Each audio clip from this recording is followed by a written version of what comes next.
What's up, everyone? Hope you guys are having an awesome week. Today, we're jumping on with the Matthew West to chat about some new music he has come out with and just all things kind of worship leading and songwriting. So, thank you guys for tuning in, and let's welcome in Matthew West.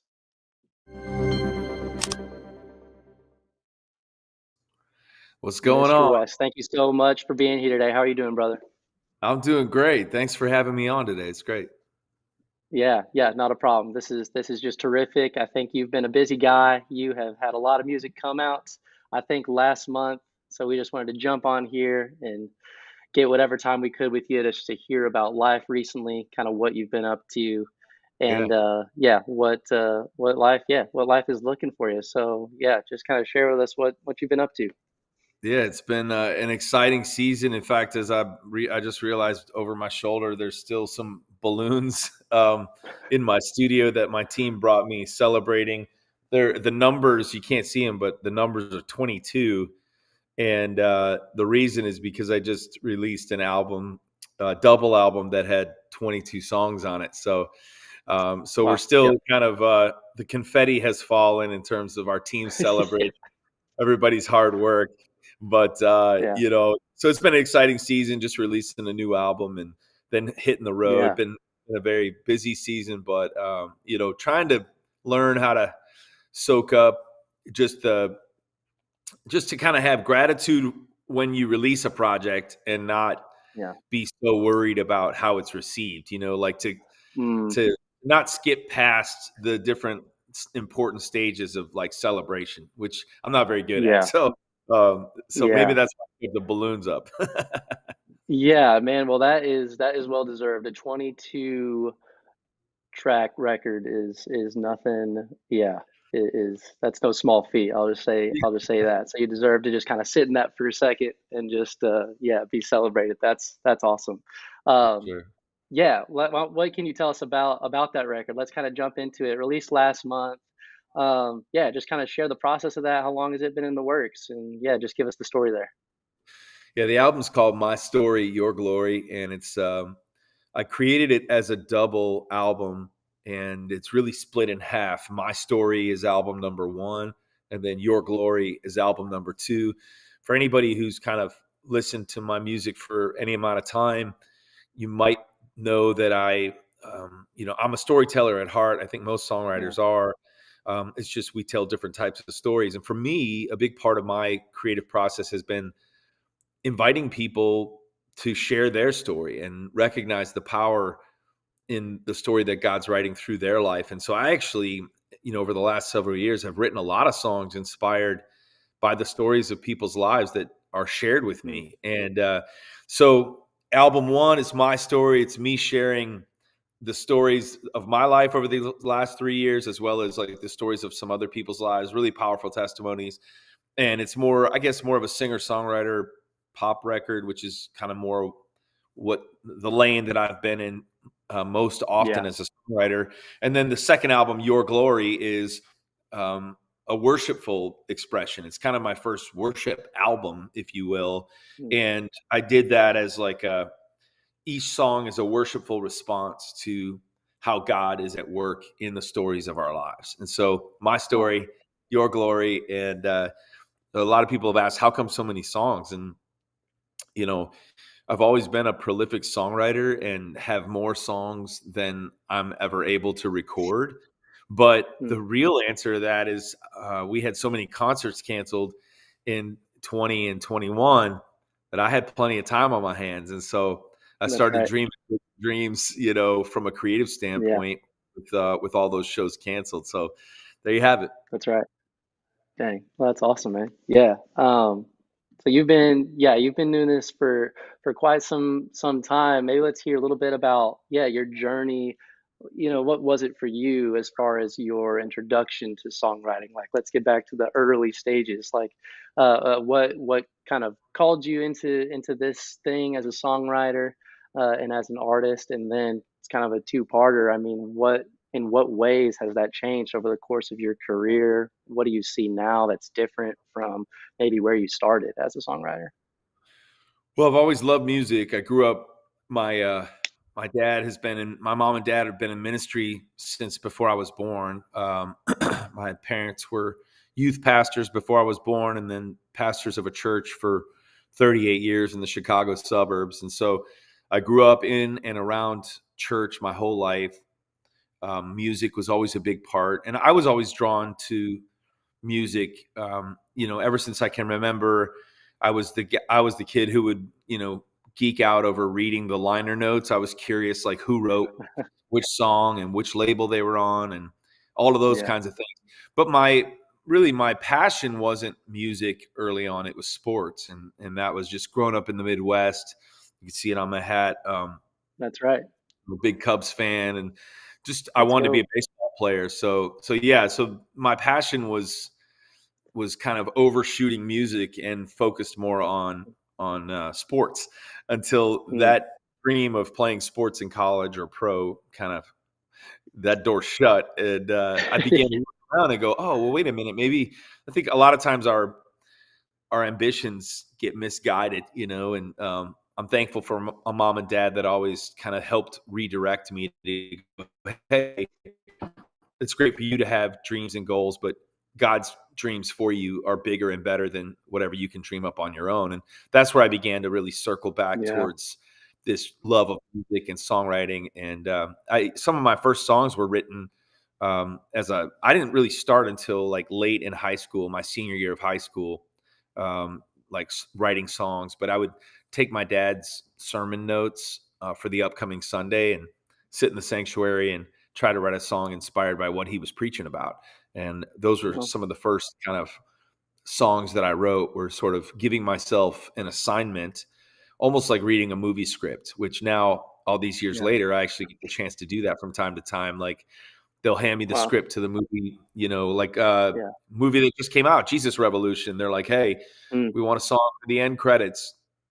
Can you read the script and come in and watch the early screening of the film while it's still being finished, and then I get my assignment and I go Man, write a song inspired by the that movie. is so So cool. it's kind of fun to go from like my dad's church in suburban Chicago, Illinois, writing songs inspired by his sermon notes, to being in Nashville and taking on a new assignment. And in a lot of ways, when I write a song inspired by somebody's story, it's a lot like how I started back Yeah. in the sanctuary Yeah. of my church. It's just a different assignment in front of me, and my job is to tell that story, hopefully in a powerful way that connects with the stories of other people's lives as well.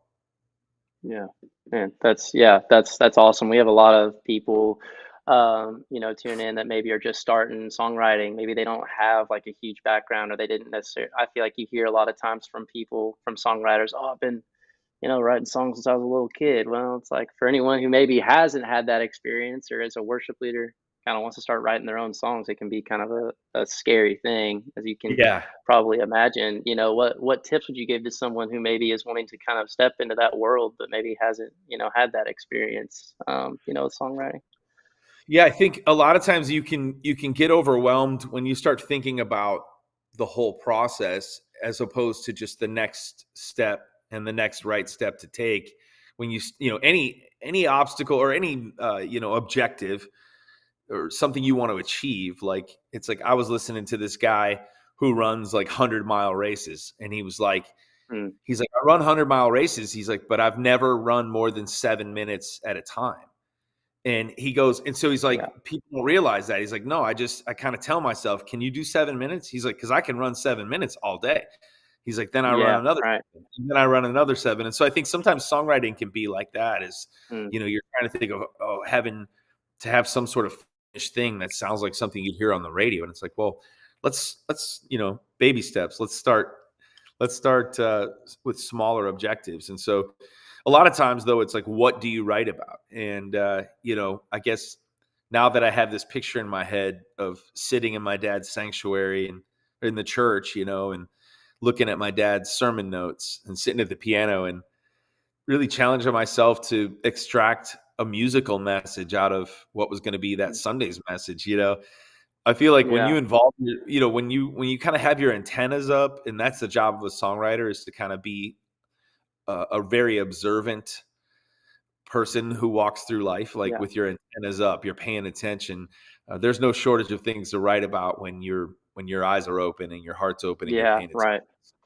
But a Wow. lot of times people ask me like, well, how do I start writing songs? And I'm like, a lot of times it's by starting.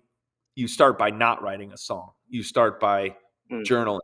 You start by, you know, my songs don't become finished pieces. That's not the first stage. The first stage is, you know, am I paying attention throughout my life? Am I becoming a character in other people's stories? Am I opening myself up to experiences? And then am I like keeping track of those ideas as they come? mm, And so a lot of times I encourage people just to start by not writing a song, start by journaling, and yeah. you'll find your songs in that process as well. Yeah. That's super helpful. Yeah, as a new songwriter, you're like concerned about making a catchy melody or a clever lyric. When you take all these songs and look at them just written out, you probably wouldn't think anything of it, but then it turns into something incredible. It Um, really does. yeah, that's great. We like to kind of ask also, everyone we kind of have on these things.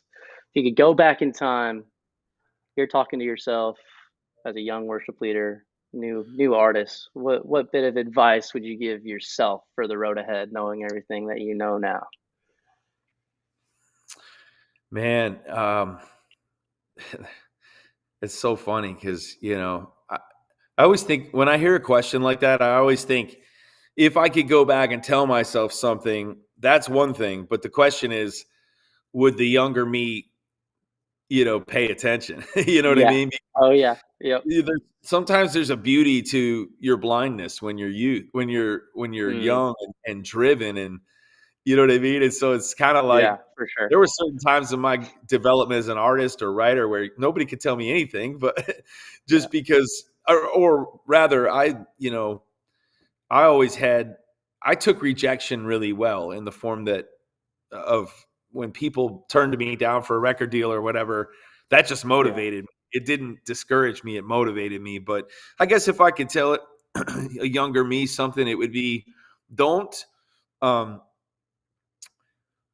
don't use a pen to draw borders around what you think God's calling on your life is. Mm, Uh, use a pencil at best and have your yeah. eraser ready. Keep your eraser ready because, the Bible talks about God doing exceedingly and abundantly more.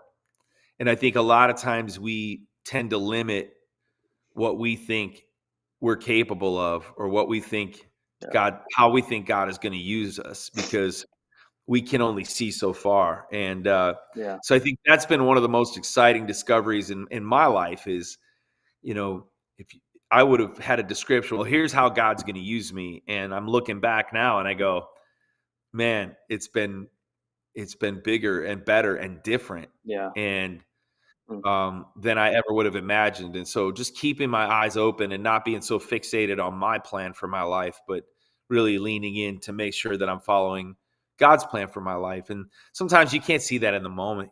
So um, yeah. I think for Yeah. me, a good example was I wanted to get a record deal. And for close to 4 years in my time in Nashville, I got rejected and no record deal. Mm, But what I did get was a songwriting opportunity which wow. launched a whole career of me writing songs behind the scenes, not Yeah. just focusing on making my records. And so now here Mm, I am. I've been in Nashville for 20 years, but guess what? Like I released an album, but I had this whole other like just because I release an album doesn't mean that I'm stopping my songwriting. I'm actually going and yeah.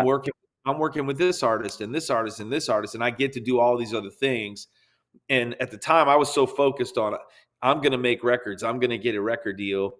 And Mm, God had this plan that was way broader than that, where He was going wow. to use me as a songwriter far beyond the confines of my own albums. And all these years Yeah. later, I can see that now. And it's been a real blessing to see that God's plans are bigger and better. And I want to be where He wants me to be more than anything. Yeah. Wow.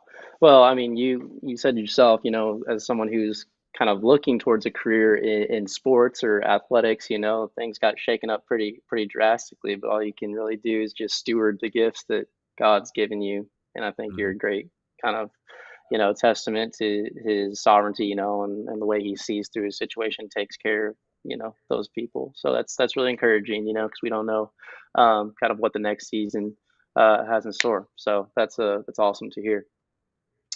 Um, yeah, man. Well, to circle back to the album's out. You are soaking it up. What does your week look like? Day in, day out? What are you doing right now? Are you taking it easy? Are you going to be hitting the road anytime soon? Or what's the future looking like for Matthew West right now? Well, I'm on a tour right now. The My Story, Your Okay, Glory tour is out this spring. cool. And so today you're catching me on a day off in Nashville. And Awesome. so I'm a very high capacity person. But I also have learned like I'm big on like efficiency too, so like there's a lot of things that I'm counted on to accomplish in a week, and I can't do that by not being structured. So Hmm. I know sometimes it can sound weird when you're talking about creative things, that you would think of creative things needing space or lack of structure, but I find that to be the opposite or the enemy of creative progress. Is like I need to, if I don't schedule something, it won't get done. And so I Yeah. schedule and then fiercely protect my creative time. So right Mm, now, to give you an example, what I love about my life is that there's multiple rhythms that are taking place in multiple stages of what I get to do. When I look at the end of a week, it's always unique and fun and exciting. But for yeah. right now, I'll start my week on, I'll say Wednesday night. I get on a bus and then I'm in a different city on Thursday, Friday, Saturday, and Sunday on tour. And so I wake up on the bus. I I have interviews on Fridays mostly from the road. Thursdays I have some staff meetings where I'm on the phone. I might schedule a Zoom songwriting session from the tour bus in one of those afternoons. And then Saturday, Sunday, we have shows. So before shows, I'll get back home Monday morning. Monday is my day of rest. So I exercise, I catch up with my family, take my dogs Yeah. for a walk. I'm resting, I'm recovering. Tuesday, I have a songwriting appointment with an artist who's making their record and has invited me to be part of their process. And then Wednesday is my meetings day. I put all of my non-creative stuff in one day, Yeah. There so you that go. I can connect to my songwriting time other than that. So if people need to have a meeting with me, they know Wednesdays are the days that they can catch me. They can get And you. then from there, it's like I record a podcast, which I squeeze in at different times, and I write a weekly devotional, which I squeeze in as an extension of Yeah. my own personal quiet time. So there's a lot of different things going on, but I'm usually having at least two songs written in a week is kind of my Yeah. target for 2023. Yeah, that's incredible. It's huge. That's a big target, but kind of a question that I thought of as you were talking about all that is, you have these times set aside. Like you said, you're very structured, very organized, and that's important to you even in a creative sense. But there's got to be undoubtedly times where even despite all that structure, you sit down to write a song and you're out of gas. You're like, I just don't have anything to give to this right now. I mean, there's a lot of people probably in that boat that want to songwrite or maybe just low on creative juices. What's your kind of method for overcoming that? Do you push through? Kind of what are your go-to things that you would use to get over a hurdle like that? Well, two things. One, years ago, I wrote an article for CCM magazine, and it was called "The Writer's Block." And I kind of stumbled on this theme because I felt like I began to realize just how many similarities there are, some parallels between my journey as a songwriter and my spiritual journey. And Mm, for example, like the discipline of of quiet time or Bible study. Like there's just Right. days where I do not feel like reading my Bible. But if I do it anyway, God Yeah. always shows up. He always honors Right. that effort when I choose faith over an emotion or a feeling. And the Mm, same goes with my songwriting. Like when I dig in, even on the days I don't feel like it or feel like my tank is empty, yeah. um, there's something that I can tell you so many times where I've been surprised by what has happened when I chose to write, even though I felt like I didn't have it, you know? Mm, Um, so digging in anyways, even when you don't feel like it, and being diligent yeah. about scheduling that time, um, is important. And then beyond that, I think I was listening to something the other day, and this pastor was talking about just the importance of protecting the secret place, and Mm, it really like spoke to me because I think a lot of times, like when I feel drained creatively, it's also because I've allowed myself to be depleted and drained spiritually. mm, And so, I think part of the downside of the way that I'm wired is that I'm always running hard. And yeah. so Psalm 46:10 is like a real like pull me back kind of Mm, reminder of what does it look like to protect just as fiercely, if not more, my time alone with the Lord. And I think sometimes I get convicted too because I want to spend time with Jesus because I know I need to spend time with Jesus, and yeah. that's where I'm refreshed and revived and renewed, and Yeah. that's what matters most. Sometimes as a Yeah. creator, you have to do a heart check too to go, am I reading my Bible today just because I'm Mm, like sometimes I can't turn my songwriter brain off, and I'll be reading a yeah. scripture and I'll be like, "Ooh, I just had a song idea." And I'm like, Mm, "Lord, forgive me. I don't want that to be my motivation." And yeah. sometimes Yeah. these will come even when it's not my motivation, but I still want to have that like, search me and know me, Lord. Like, I want to spend time with you because I want to spend time with you, Yeah. not because I want to get a song idea. And Yeah. so I think that's part of it too, is just protecting fiercely, and not getting too busy talking about Jesus that I don't have time to talk to him. Yeah. Yeah. Yeah. I mean, I feel like we've heard the story so many times. It's not rare that those times where you do run into the writer's block is like where you get the most, you know, powerful, melodies and lyrics anyways. It's like, well, it's not on my power that I'm doing this, so you're relying only on God, literally, Right. for that to come through. So, um, yeah, that's incredible, man. I appreciate you jumping on here with us and kind of sharing. That's all I had really today. But Thanks for having me. congrats on the yeah, yeah, man. Congrats on the album. And you have two. Are there tour dates available if we were to look those up online? Yes, at We can. MatthewWest.com. We'll be on tour. I think we've got like 20 something more shows, and Okay. so lots of exciting things going on. But I'm really excited because it's for the first time I'm sharing some of these worship songs that I've written for the record, and I'm getting to lead them on the tour. And it's just it's really like kind of bringing me back to when I was leading worship in my dad's church growing up, and That's like what awesome. that experience was like. So I'm excited to hear from people and worship leaders how songs might be fitting into their worship experience at church. And thanks for letting me hang today. I appreciate it. Yeah, of course. You're welcome anytime. Let us know. We're happy to follow up and have another chat. So, yeah, it's great seeing you, and we'll talk to you again soon. All right. All right, man. Thanks, man. All right. Take care. Bye. Thanks for jumping on, y'all. That was Matthew West talking about his new album and things he's got going on. So we're really glad to hear from him. Wishing him the best on his tour that he's out on right now. You can get all of Matthew West's tracks over at loopcommunity.com if you want to be leading those in your church services. So head over there for more resources and information. Other than that, we'll see you guys next time.